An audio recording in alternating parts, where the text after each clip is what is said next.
नाशिक ग्रामीण पोलिसांच्या कारवाईत मालेगाव परिसरात 10 लाख रुपयांच्या बनावट चलनी नोटा जप्त करण्यात आल्या। ही मोठी कारवाई मालेगाव तालुका पोलिसांनी मुंबई आग्रा महामार्गावरील A1 सागर हॉटेल समोर केली।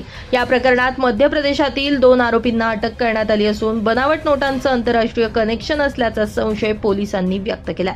मालेगाव पोलिसांना बुधवारी मिळालेल्या गोपनीय माहितीनुसार काही परप्रांतीय व्यक्ती बनावट चलनी नोटा विक्रीसाठी मुंबई आग्रा महामार्गावर येणार आहेत। यानुसार पोलिसांनी A1 सागर हॉटेल जवळ सापळा रचला। यावेळी पोलिसांनी 2 संशयितांना ताब्यात घेतलं। नाझीर अक्रम मोहम्मद अयूब अन्सारी वय 34 राहणार मोमिनपुरा बुरहानपूर मध्य प्रदेश, मोहम्मद जुबैर मोहम्मद अशरफ अन्सारी वय 33 राहणार हरीरपुरा वार्ड क्रमांक 31 बुरहानपूर मध्य प्रदेश अशी संशयितांची नावे आहेत। दोघांच्या ताब्यातून पोलिसांनी 500 रुपयाच्या 2000 बनावट नोटा, एकूण किंमत 10 लाख रुपये, 2 मोबाईल हँडसेट आणि सॅक असा एकूण मिळून 10,20,000 रुपयांचा मुद्देमाल जप्त करण्यात आला आहे।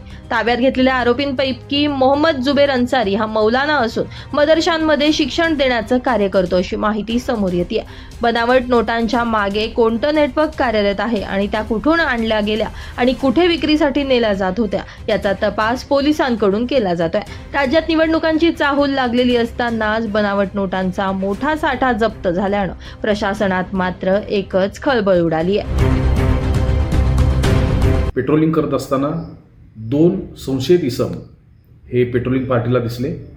त्यांच्याकडे चेकिंग केले असता त्यांच्या ताब्यामध्ये साधारणतः 10 लाख रुपयाची कॅश, 500 रुपयाच्या नोटामध्ये साधारणतः 2000 नोटा ह्या मिळून आल्या। त्या नोटांची बारीक तपासणी केली असता त्याच्यामध्ये जे ओरिजिनल नोटेमध्ये जे फीचर्स आहेत ते त्याच्यामध्ये आढळले नाहीत। या संशयावरून ते व्हेरीफाय केले तर या संपूर्ण नोटा या बनावट असल्याचे निदर्शनास आलेले आहेत। या बाबतीमध्ये 2 आरोपींना ताब्यात घेतलेलं आहे। नजीर अन्सारी आणि मोहम्मद अन्सारी हे 2 व्यक्ती बुरहानपूर मध्य प्रदेश या ठिकाणचे रहिवासी आहेत। या लोकांच्या ताब्यामधून या 10 लाख रुपयाचा मुद्देमाल प्लस 2 मोबाईल हस्तगत करण्यात आलेले आहेत। यांनी तो माल कुठून आणला होता, त्याची छपाई कोणत्या ठिकाणी होते या संदर्भातील माहिती ही तपासादरम्यान समोर येईल।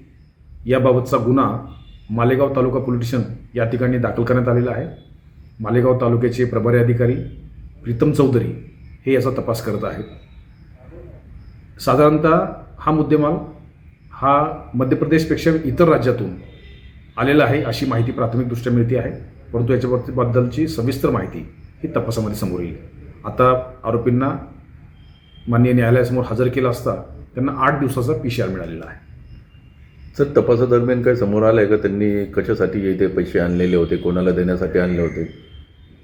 ते मालेगावमधील एका पार्टीच्या शोधात होते ज्यांच्याकडे हे पैसे हँडओव्हर करायचे होते। याबाबत सुद्धा माहिती तपासामध्ये समोर येत आहे, त्यानुसार संबंधितांवर कारवाई करण्यात येणार आहे। ब्युरो रिपोर्ट, नाशिक माझा न्यूज, मालेगाव।